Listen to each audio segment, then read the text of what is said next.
20 साल की सजा, एक भी गुनाह नहीं, विष्णु तिवारी और अंधे कानून का कड़वा सच। न्याय व्यवस्था का मूल सिद्धांत कहता है कि 100 गुनहगार छूट जाएं, लेकिन एक भी बेगुनाह को सजा नहीं होनी चाहिए। लेकिन उत्तर प्रदेश ललितपुर जिले के सिलावा गांव के किसान विष्णु तिवारी की कहानी इस सिद्धांत पर एक करारा तमाचा है।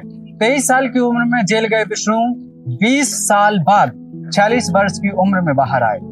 बिना गुनाह, बिना परिवार और बिना भविष्य। साल 2000-2001 एक साधारण किसान विष्णु तिवारी का गांव में जमीन और पशुओं को लेकर विवाद होता है।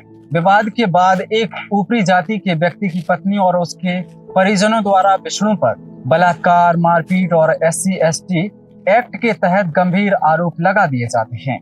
क्या ये आरोप सच थे? आज अदालत खुद कह रही है नहीं। क्या प्राथमिक रिपोर्ट तैयार करते समय तथ्यों की जांच हुई या सिर्फ आरोप ही सच्चाई मान लिए गए?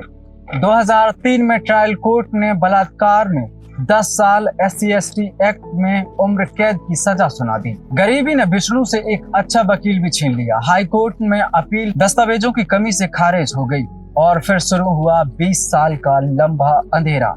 आगरा सेंट्रल जेल में रसोई में काम, हाथों में छाले, 2 रोटी और दाल, सब्जी के लिए पैसे नहीं, कई रातें बिना नींद और आत्महत्या जैसे ख्याल उनके दिमाग में आते रहे।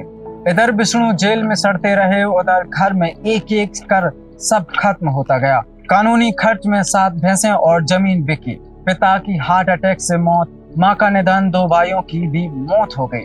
अंतिम संस्कार तक में शामिल नहीं हो सके। जब मां आखिरी बार मिलने आई तो रोते रोते चली गई और फिर कभी नहीं लौटी। 2021 में नेशनल ह्यूमन राइट कमीशन ने मामला उठाया। यूपी सरकार से सवाल पूछे गए। 14 साल जेल के बाद भी सजा माफी क्यों नहीं हुई? जनवरी 2021 में इलाहाबाद हाई कोर्ट ने ट्रायल कोर्ट का फैसला पलट दिया। कोर्ट ने साफ कहा, मेडिकल रिपोर्ट में बल प्रयोग का कोई भी सबूत नहीं, गवाहों के बयान आपस में मेल नहीं खाते। मामला जमीनी विवाद का बदला था। 3 मार्च 2021 विष्णु तिवारी जेल से बाहर आए। हाथ में सिर्फ 600 रुपए।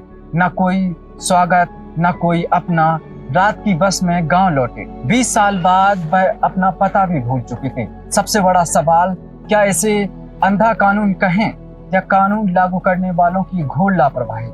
झूठी रिपोर्ट लिखने वाले पर कार्रवाई क्यों नहीं? झूठे गवाहों को सजा क्यों नहीं?